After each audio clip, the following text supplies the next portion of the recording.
ladies and gentlemen, the President of the United States.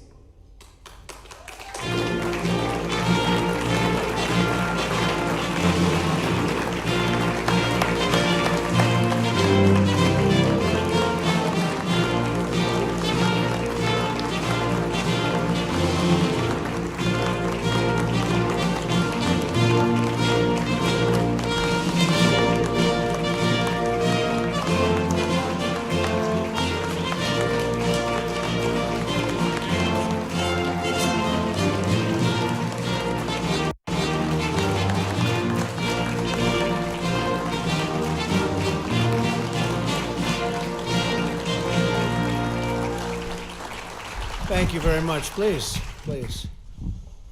Great occasion.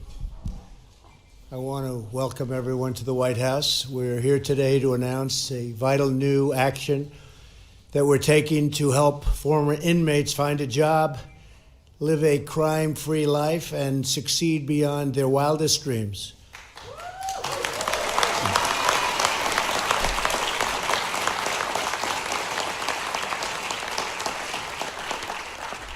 And this afternoon, we're very grateful to have many distinguished guests, including Secretary Alex Acosta. Alex, thank you very much.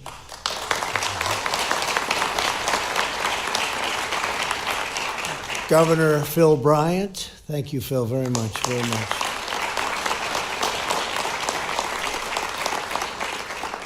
Governor Bill Lee, we just spent some time together, Tennessee.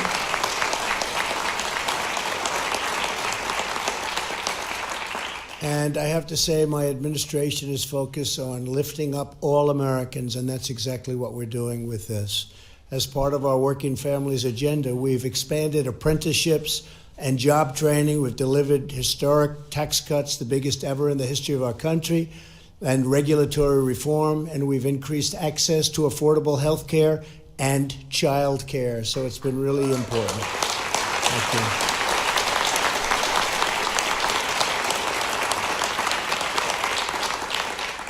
And as a result of the booming economy, we're bringing Americans who have been on the sidelines back into the workforce, including former inmates and those recovering from opioid addiction. Very important, and it's been incredible, the success we've had.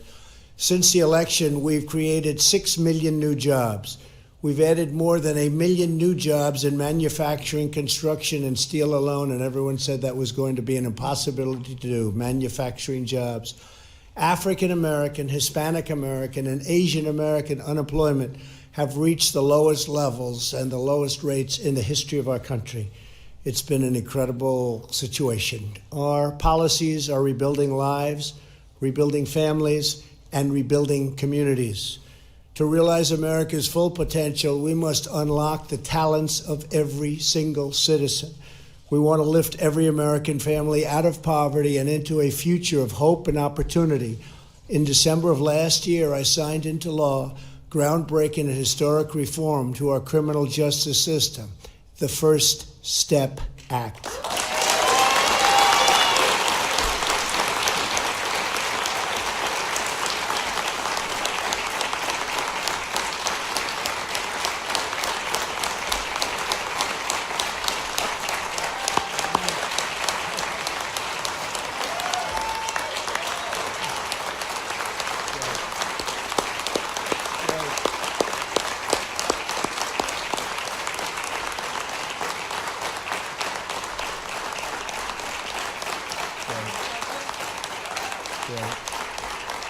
That's terrific. Thank you. Thank you very much.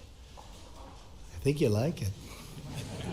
It is true, though. Since we got it passed, nobody realized how tough it was. They've been trying to do it for many years, and many years, and nobody thought they could do it, and we got it done. But we had tremendous conservative support and tremendous liberal support. It was very bipartisan. Some of the most conservative people, I know Mike Lee was in favor of it, and Chuck Grassley was in favor of it. And then on the other side, you had people that, frankly, I didn't think would be signing too many of the things that I wanted to do, Phil Bryant, you know? But they all wanted it, and it's something that I'm very proud of. And Jared and Ivanka were incredible, and they really pushed it.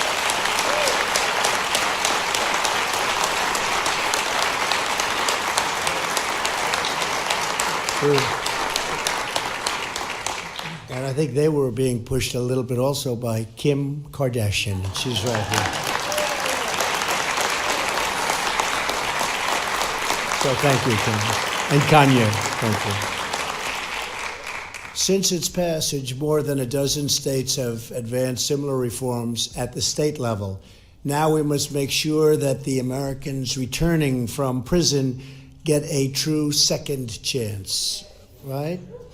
America wins when citizens with a criminal record can contribute to their communities as law-abiding members of our society. When former inmates come home, the single most important action we can take is to help them find a really, really good job where they love the job, they want to go there, and they're making a lot of money, right? And that's what's happening, and that's because of a lot of reasons, including the people in this room, but it's also because we have a great economy. And some people that wouldn't have normally made that choice, they've made that choice, and they are so happy. I'm talking about employers. They are so happy. They can't even believe it. They've got, one man told me some of the best people that work for him now came out of prison. And these are people that a few years ago he would not have given a chance, and now he considers them among his best people.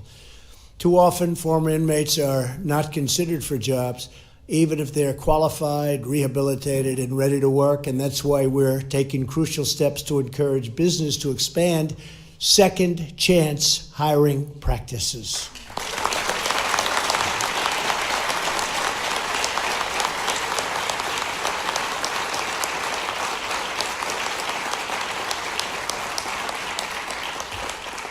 So when we say hire American, we mean all Americans. And that's what's happening.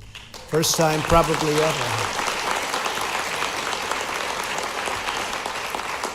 And I think I can say truly, and a lot of the folks in the room are experts, and you've been doing this for a long time, but I think it's probably the first time we can truly say that in the history of our country that that's happening. So it's really been fantastic.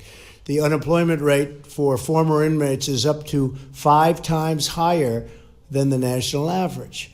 My administration has set an ambitious goal. We want to cut the unemployment rate for these individuals to single digits within 5 years, and we think there's a really good chance of doing it.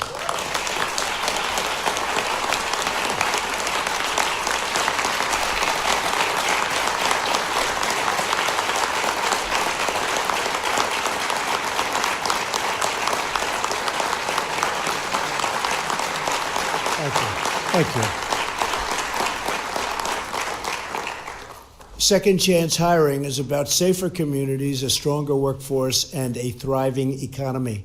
We believe in the dignity of work and the pride of a paycheck. Here with us today is Johnny Kufas. And I worked in that name because it's spelled a little bit differently. It's spelled a little bit differently than we're supposed to, but I got it right. I think, Johnny, I don't know. Close enough. A lawyer who served time in prison for an alcohol-related accident and now runs a reentry program. He's done incredibly well. He's highly respected in the community.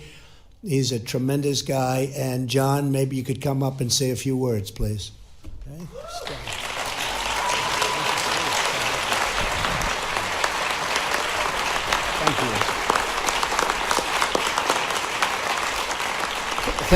Thank you, Mr. President, and thank you all for being here. And don't worry about the name, it's Greek. That's the best pronunciation anyone's done in many years. Again, my name's John Kufos, and Mr. President, your courage in criminal justice reform has made America safer, it's made America better, and it's made America more prosperous. So first and foremost, I want to thank you for that.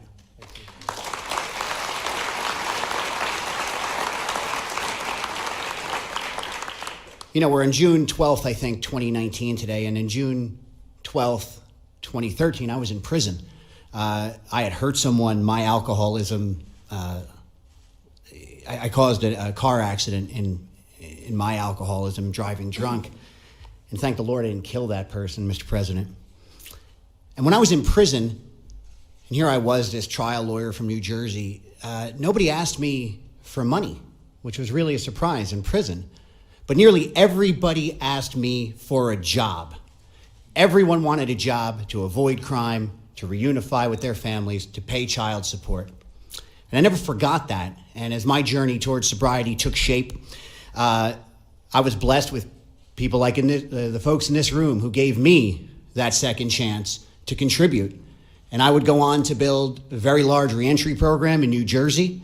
From there, I would go on to be recruited to work down here in Washington, D.C. to help do this nationally. I've worked with Governor Bryant, so many good people in the room. And without a second chance, I don't know where I would have been. I'm not sure if I could have stayed sober. I certainly know I wouldn't have contributed the level I did. Next month, I have my first child, a baby daughter, on the way. I have, thank you.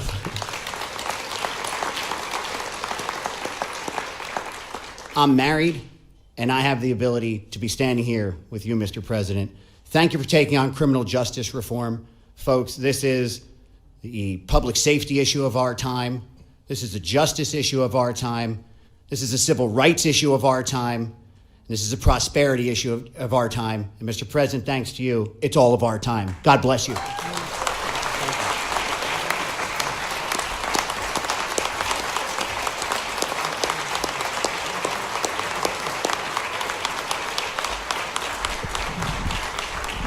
Thank you, John. That's incredible. That's an incredible story. And I can't tell you the job he's done. So respected. Across the federal government, we're giving former inmates the resources they need to make the most of their new lease on life. Today, the Federal Bureau of Prisons announced that it will work with employers to help those leaving prison to have a job lined up when they are released, something that pretty much has never happened before. Also, earlier today, the Department of Labor, Alex, that's good. He's done a great job. He's done a good job. Awarded $2 million to states to support fidelity bonds, which underwrite companies that hire former prisoners. We're expanding our Second Chance Pell Grant pilot program to allow individuals to use their time in prison to take college-level classes. That's great. That's great.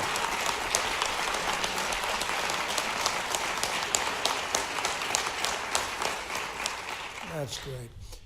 The Department of Energy has begun a new initiative to inform American workers, including former inmates, about great jobs in the booming energy industry, and that is a great industry.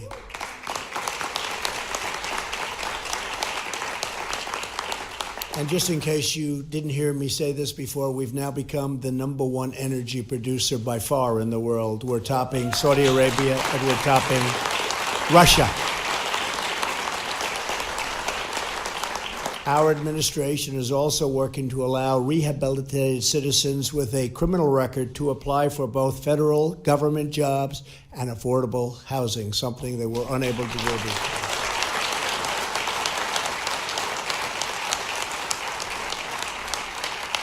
Here with us today is Marcus Bullock, who went to prison as a minor in 1996 and now runs a technology company, and he's doing a very good job. Marcus, please come up and say hello. You're here. Thank you.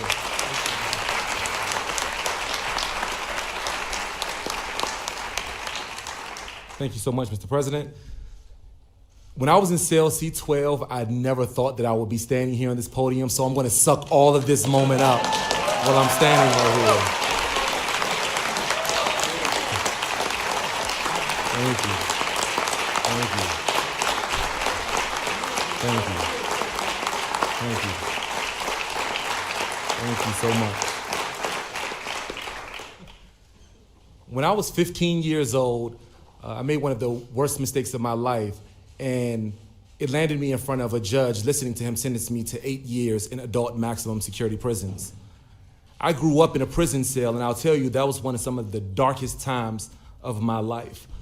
The depression that I fought, the battles on the prison rec yards that I saw every day, they became a big part of me, and they built this dark spirit that my mom began to see, and my mom made a commitment because she wanted me to understand that there was life after prison. There would be potential days that looked like this. And so my mom wrote me letters and she sent me pictures every day for the remaining 6 years of my prison sentence until I came home so that she can show me the window to the world. And this is why I'm so grateful for what happens around the country, and we having conversations around the First Step Act and what we're doing now with these second chances, because even once I came home, it was still very challenging for me to get a job. After finally finding a job at a paint store, minimum wage job, and I was very, very grateful just to be able to get a job, and it was really only because of the way that they worded one of the questions on the application. It allowed me to be able to even eventually start my first business after prison, which was a painting business. We ended up hiring over 18 employees, and after the 19th one, we realized that the first 16 were all returning citizens just like me. Thank you. Thank you. Thank you. And while we were building opportunities for other men and women to come home and have a great place to be able to work with sustainable employment, we wanted to venture out a little bit further, and in 2012, we started our first tech company.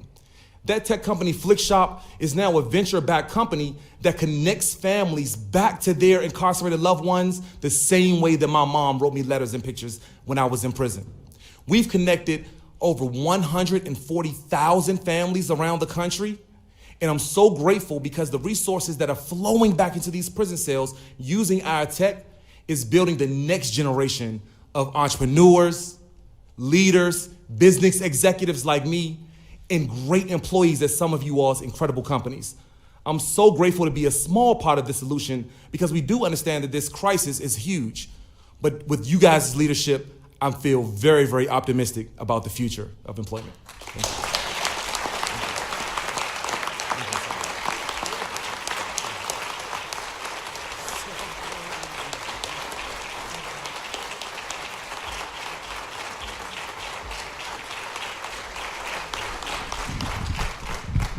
And tomorrow, Marcus will be announcing a run for a major public office.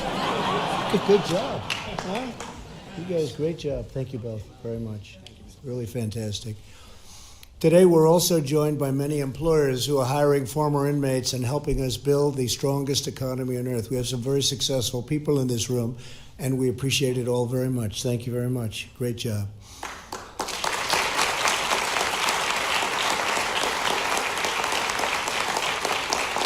Among the leaders who join us today is Steve Preston, the CEO of Goodwill. Goodwill employs and provides training and other services for more than 100,000 former inmates each and every year. Steve, I want to thank you for the devotion and all that you do for a second chance. Steve? Steve? Yes, Steve. All right. Right.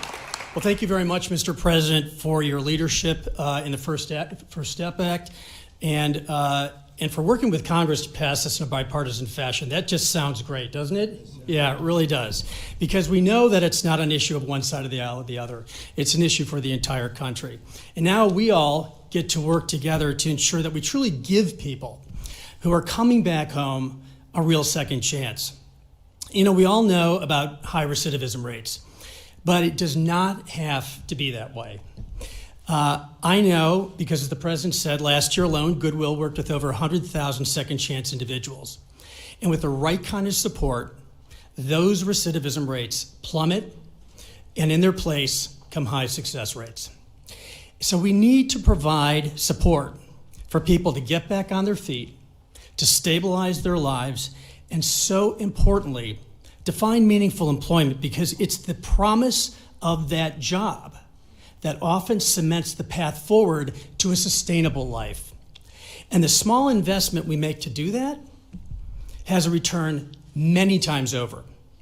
Not only financially, which I think any of us could prove out, but certainly in the form of lives that are transformed, both for the individuals and for their families. And it's so important that we remember those families in this process. So thank you again, Mr. President, for all that you are doing to be part of to advance this important effort. Thank you guys for your stories. These are, like, there's no better testimony than to see what's happening here. And there are other people around the country that have the same experience if they're given the right chance. Thank you. Thank you. Thank you.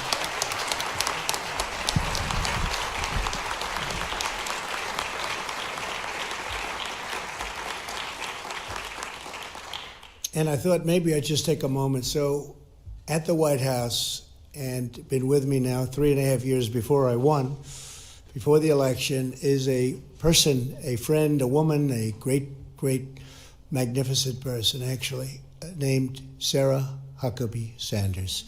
And she's very popular. She's very popular. And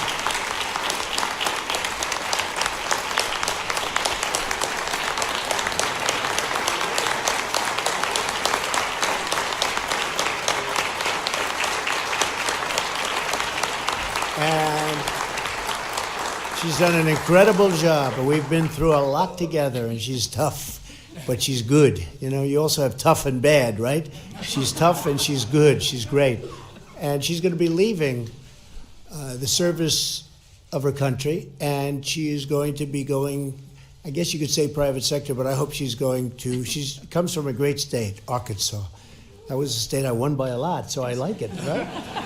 But we love Arkansas, and she's going to be going back to Arkansas with her great family. Her husband is a fantastic guy, and her family. And I don't know, Phil and folks, if we can get her to run for the governor of Arkansas, I think she'll do very well. And I'm trying to get her to do that. But I just saw her in the room, and I really wanted to call her up. She's a special person, a very fine woman. She has been so great. She has such heart. She's strong, but with great heart. And I want to thank you for an outstanding job. Yes, sir. And thank you. Come. Thank you, honey. Thank you. Thank you so much.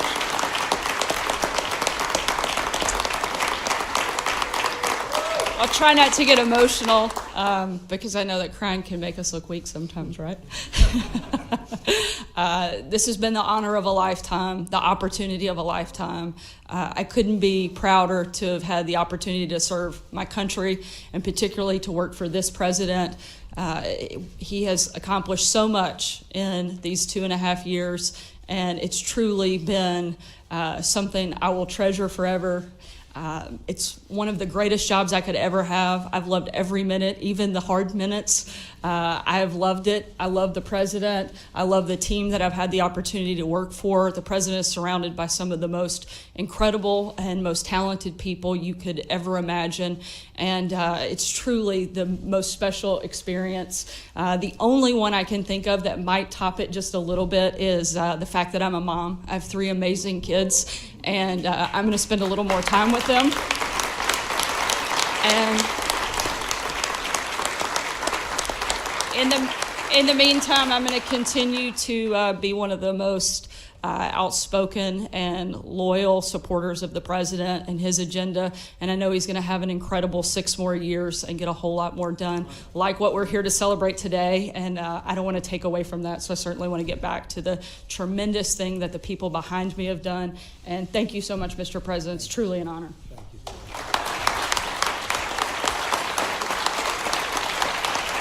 Great.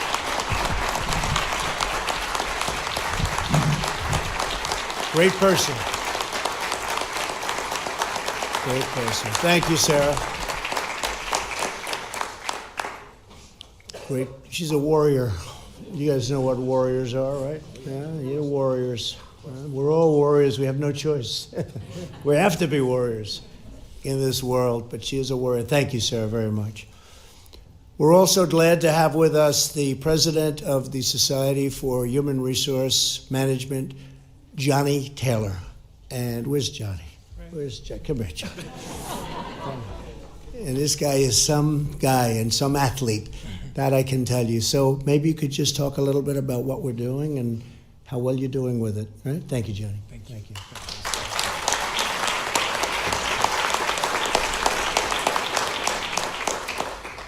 So I vividly remember December 2018, waking up one morning and reading in the newspaper that Congress had passed and the president had signed the First Step Act. I literally did not believe that would ever happen.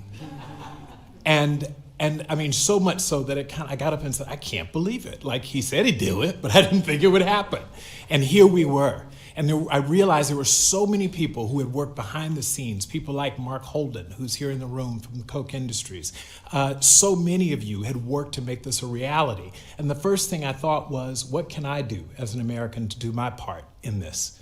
I represent an organization called the Society for Human Resource Management, and we represent 300,000 HR people across the globe. Our companies employ 115 million people every day. And so we said there's some role that we must be able to play, and instantly it hit me. What's the next step? What we know is that once people get out of incarceration, too often they return because they can't find a job. These aren't bad people. They're people who are trying to survive. And we can play a role in that if we can help remove some of the barriers, those barriers that lead to high levels of recidivism. Again, no one wants to go back. And so what we needed to do is figure out how we could play a role, the country's human resources professionals, to remove the barrier of employment. And so we're bringing bad people back into the workplace. So went back to my team. It was, of course, a week before Christmas. And they said, wait a minute, what? You want me to work over the weekend? I said, yes. Mark Holden and his team, Jenny's in the room. Jenny, thank you, Jenny. We all said we'd work together on the weekend with my chief of staff and our team. We came up with an idea. Over literally a 1-week period, we launched a website called Getting Talent Back to Work. And we got 1,500 employers across this country to immediately sign to join the movement because we needed employers to commit. It wasn't enough to get people out of incarceration. We needed to get them employed. In a very short period of time after announcing it, with Charles Koch, Richard Branson, myself, we had people just signing up. And so now all of a sudden, Mr. President, your goal of getting that 5 times the number down to single digits, we're going to do it. And the Society for Human Resource Management.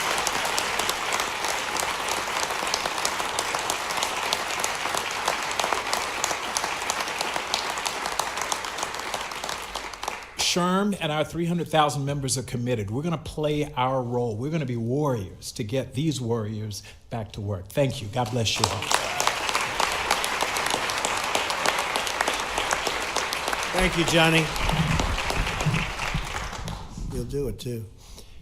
This afternoon, we also have an exciting announcement to ensure former inmates can overcome some of the greatest barriers to employment, including limited access to transportation, which is needed for interviews and for jobs. To make this announcement, I'd like to invite up a very special guest and a powerful advocate for not only justice reform, but just a good person. And I hear she's starting to study law. She's also one of the most successful people in the entertainment business. Soon she'll be one of the most successful lawyers. I hate to tell all my lawyers back there. But I knew her father, and I tell you, she's got good genes, that I can tell you. Good genes for everything. And she's been a real friend, and her husband has been a real friend of mine, Kim Kardashian West.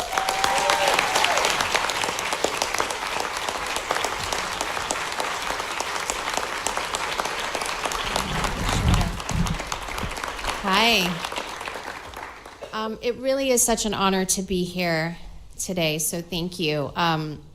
My whole journey with criminal justice reform started about a year ago when I came to see the president after speaking to Ivanka and Jared, who really fought for me to get here. And I pled the case of Alice Johnson, who the president granted clemency to. And after that, I really spent so much time going to different prisons because I really had no connection to anybody on the inside, and really just felt like for me, I am at the place in my life that I wanted to make a difference and just wanted to do the right thing, but I didn't know how or what to do or even really what was going on.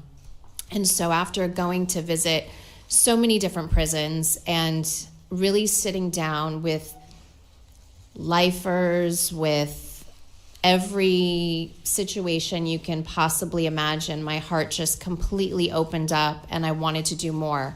So I started to study the law, which is, law school basically in California. And my attorneys are here today, Aaron and Jessica from Cut 50. They thank you. So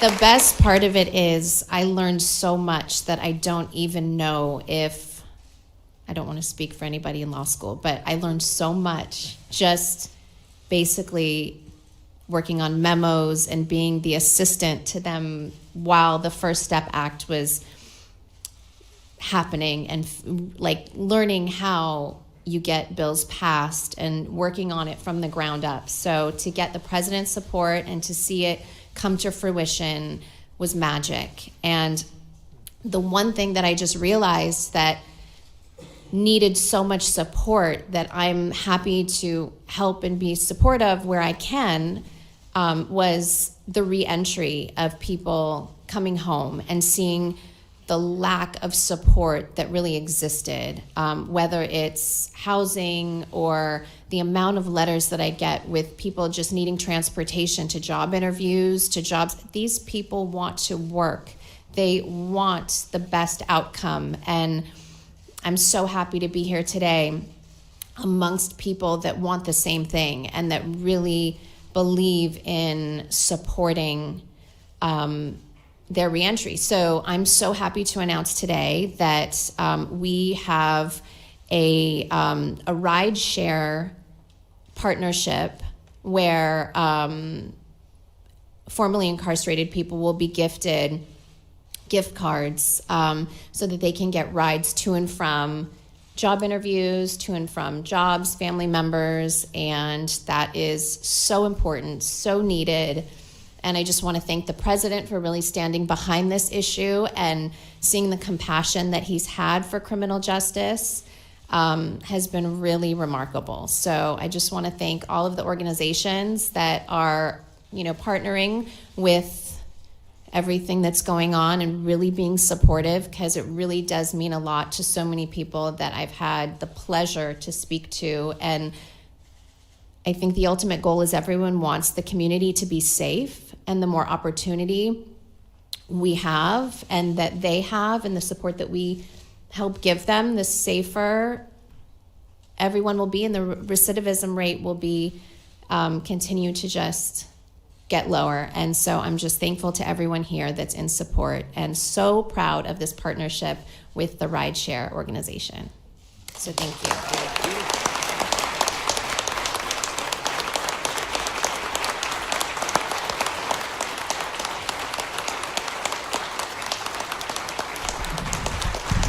Thank you, Kim. Thank you. Great. I think she's pretty popular, huh? What do you think? I can tell you this, if she is your assistant, she's your assistant. 2 lawyers. She's your assistant. She's the highest paid assistant in history. There's never been anything like it.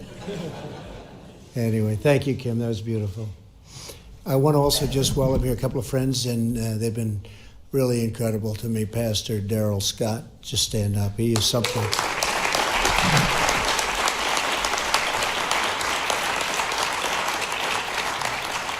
He's a religious man, but I watched him on CNN so often, and, I wouldn't say that's the friendliest, and I watched you take apart people like they were nothing. So thank you, Pastor. He's a pastor. 2020, we'll do it again. We're going to do it again. And Pastor Paula White, thank you, Paula. That support has been incredible. Thank you, Paula. Thank you very much. Great job.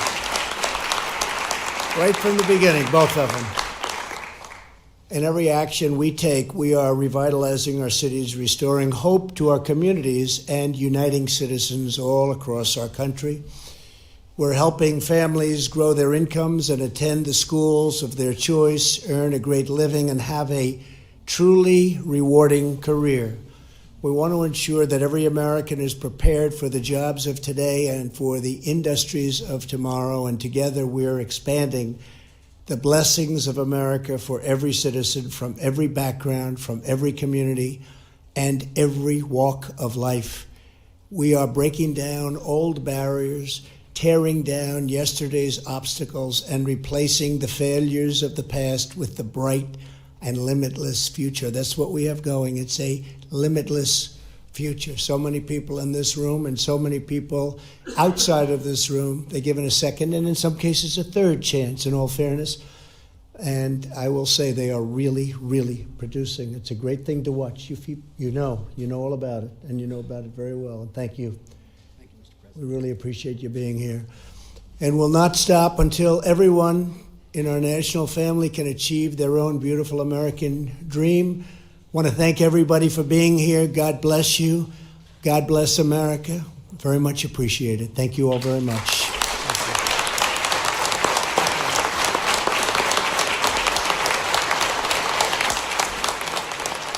Ladies and gentlemen, please remain seated as the President departs the East Room.